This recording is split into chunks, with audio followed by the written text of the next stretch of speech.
I had a purpose. I wanted to be one of the best basketball players to ever play. And anything else that was outside of that lane, I didn't have time for.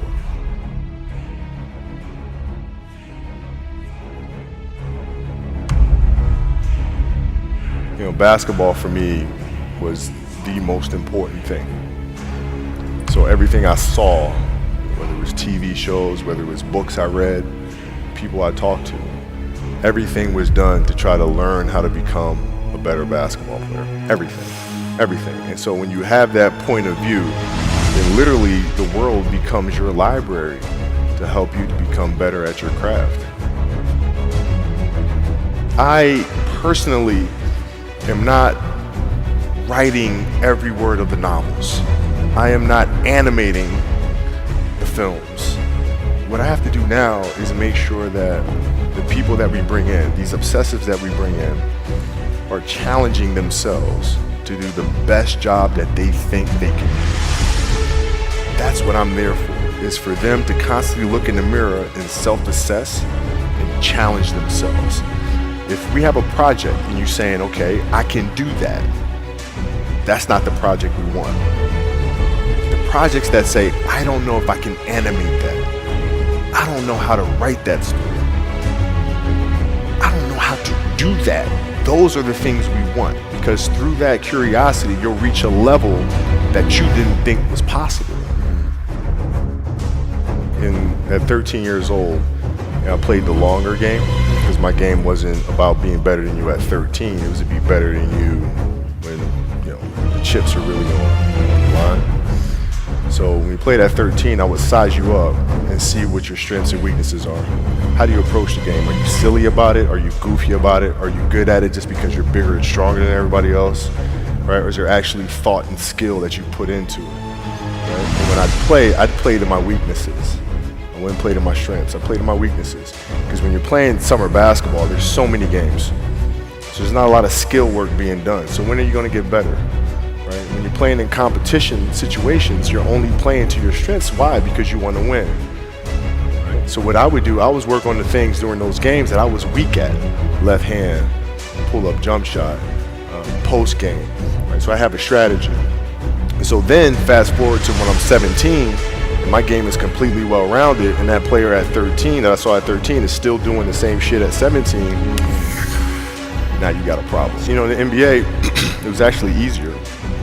Because what I found in the NBA is a lot of guys played for financial stability. And when they came to the NBA, they got that financial stability. So therefore, the passion and the work ethic and the obsessiveness was gone.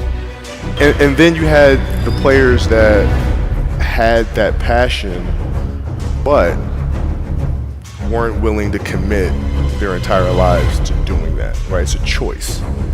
You have other things, you have family, you have all these other things that you have to do. The game can't really be your number one priority. And the people that love you, like friends and family, like they know that about you. Got it. So they let you be you. And when you reconvene, you pick back up where you left off. Mm-hmm. But make no mistake about it, everything in between is lost. Right? So those long-term relationships, the commitment of time of, like I see a lot of players take vacations with other players that are close friends.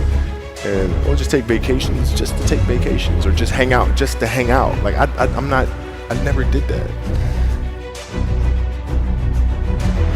Nobody in its history of coaching had your level of work ethic.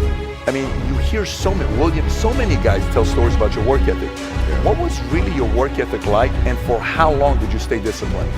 Well, I mean, every day. I mean, since 20 years, it was an everyday process, and trying to figure out strengths and weaknesses. For example, jumping ability. Man, my vertical was a 40, it wasn't a 46 or a 45. My hands are big, but they're not massive.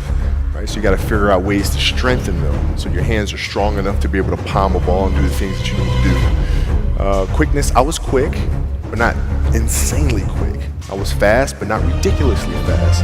Right? So I had to rely on skill a lot more. I had to rely on angles a lot more. I had to study the game a lot more.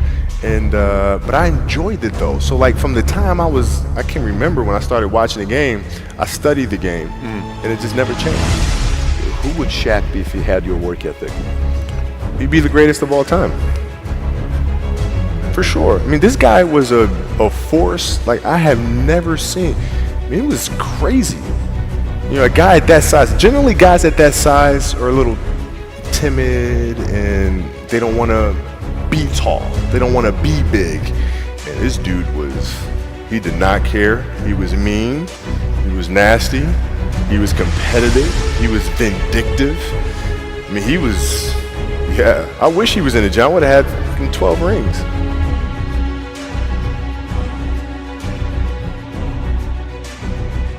This message is directed to a lot of you, so hear me out very simply.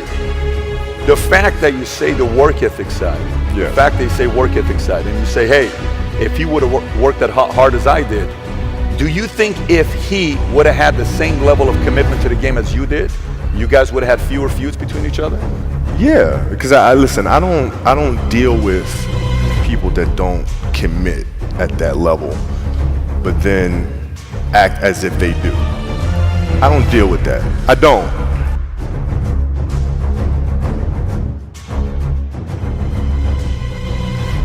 Did you have ways to improve your game by looking at data, looking at conditioning? What were some of the factors you looked at on how to improve your game season after season?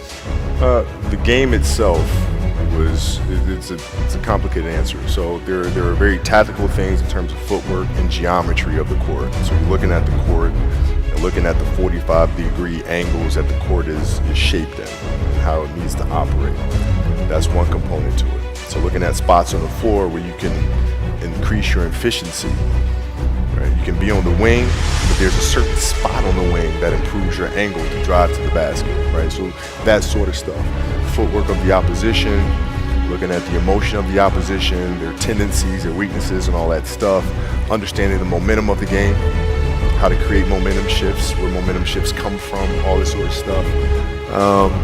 And then studying outside of that, right? Looking at different industries, looking at conductors, looking at writers, looking at actors and how they get into character and then how do they keep themselves in that mental space. So looking at different industries, looking at nature itself and learning from that and how you can incorporate that into the game. Man, there's a lot of studying. What's your process for making a decision? Do you have a flow of how you go through making a decision? Depends on the decision. Depends on the decision. If we're talking about a basketball decision where read a certain coverage or something like that. I mean, a lot of that comes from the pre-work and understanding what their defensive package is and how to put teammates in certain situations. So, for example, if you look at players nowadays that are charged with taking game-winning shots, making game-winning decisions, and you look at the play and then you look at it and say, okay, well, that shooter was there, the double team came, and the player couldn't do anything but pass the ball, right?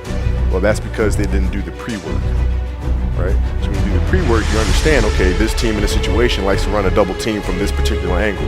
All right, so I'm gonna clear that side out, force the double team to come from a different angle, move myself to a space on the floor where it's gonna take a long time for the double team to come, and now I can circumvent the double team and get to a place on the floor where I can knock down a shot or get to the basket. So it's all that pre-work.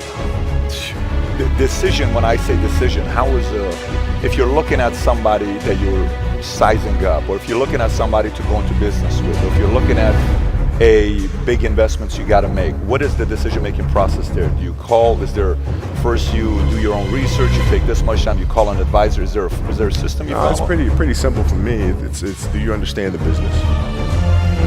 Is it a business that you can help in some form or fashion? What are the barriers of entry to that business? And then the entrepreneurs themselves, the company itself. Do they have a culture that you believe is sustainable?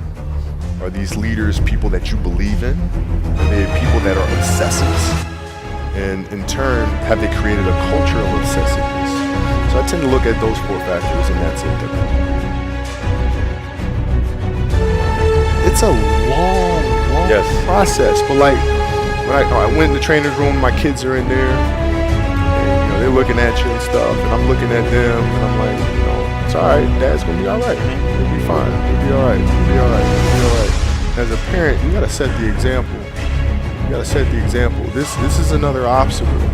This obstacle cannot define me. It's not going to cripple me. It's not going to be responsible for me stepping away for the game that I love. I'm going to step away on my own terms. And that's when the decision was made that, you know what, I'm doing it.